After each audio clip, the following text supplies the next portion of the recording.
নমস্কার। যারা গাড়ি এবং জমি বিক্রি করেও টাকা লেনদেন কমপ্লিট হওয়ার পরেও যারা নাম ট্রান্সফারের সময় সিগনেচার করতে যান না, তাদের উদ্দেশ্যে আমার কিছু কথা।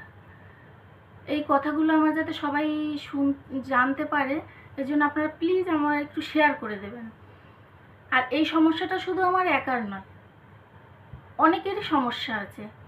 হ্যাঁ, আমরা 2011 সালে একটি অটো কিনি, আজকে 2025।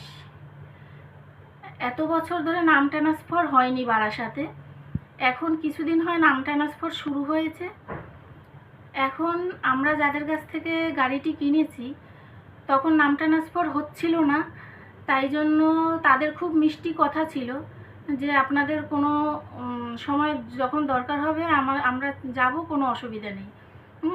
আমরা পুরো টাকা কমপ্লিট করে তখন গাড়িটি কিনি, তখন আমাদের এগ্রিমেন্ট পেপার ও পাওয়ার অফ অ্যাটর্নি আমাদের নামে হয়। নাম ট্রান্সফারের ব্যাপারটা তখন বন্ধ ছিল, তাই হয়নি। এখন তাকে অনেক রিকোয়েস্ট করার পরেও এখন যখন শুরু হলো, তাকে অনেক রিকোয়েস্ট করা হলো, সে আসছে না। সে অসুস্থ, তার ছেলে বলছে আমার বাবা অসুস্থ, সে কিছুতেই যেতে পারবে না। আমরা অনেক রিকোয়েস্ট করলাম নিয়ে যাব আমাদের গাড়ি করে, সে কিছুতেই যাবে না।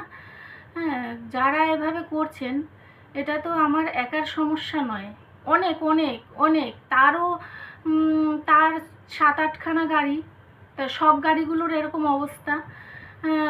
এছাড়া অন্য মালিকেরাও যারা এরকম গাড়ি বিক্রি করে দিচ্ছেন না সাইন, তাতে যে পরে যারা কিনছে তাদের অসুবিধা হচ্ছে। আপনারা কি বুঝতে পারছেন না, না বুঝতে চাচ্ছেন না? এটা যে তাদের অসুবিধা হচ্ছে একটু বোঝার চেষ্টা করুন। আর সবাই চায় সুখে থাকতে, শান্তিতে থাকতে।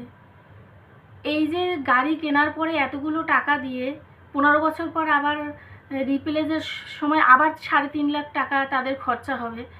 হ্যাঁ, এই যে নাম ট্রান্সফার করছেন না, এই যে তাদের একটা নিঃশ্বাস, আপনারা কি সত্যিই ভালো থাকবেন? একটু নিজের কাছে প্রশ্ন করুন যে এতগুলো লোককে কষ্ট দিয়ে তাদের এত টেনশনে রেখে আপনারা কি সত্যিই ভালো থাকতে পারবেন? একটু চিন্তা করুন।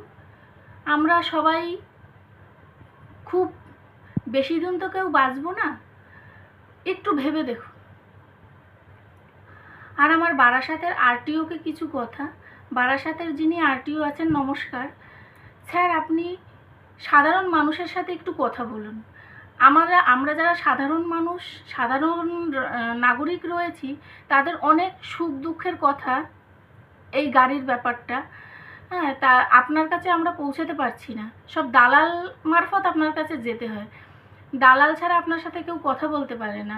প্লিজ আমাদের সাধারণ জনগণের সাথে একটু কথা বলুন, তাদের সুবিধা অসুবিধার দিকটা একটু দেখুন। আমার যেরকম, আমি 2011 সালে গাড়ি কিনে আজকে 2025 সাল, এখনও নামটা ট্রান্সফার হয়নি। হ্যাঁ, এতদিন ধরে সেই একটা টেনশন। এগ্রিমেন্ট এবং পাওয়ার অফ অ্যাটর্নি আমাদের নামে আছে, তবুও যে একটা টেনশন। এই যে তখন 3.5 লাখ টাকা দিয়ে গাড়ি কিনলাম, এখন আবার রিপ্লেসে 3.5 লাখ টাকা, এই যে আমার 7 লাখ টাকা বেরিয়ে যাচ্ছে, একটা তো টেনশন আছে। আমাদের তো সৎ পথে ইনকাম, তাই প্লিজ একটু ভেবে দেখবেন। আর যারা এই আইনের পথে, আইনের কাজে যুক্ত রয়েছেন, আমাকে যদি সুবিধা দিতে পারেন প্লিজ, আমি তার কাছে কৃতার্থ থাকব।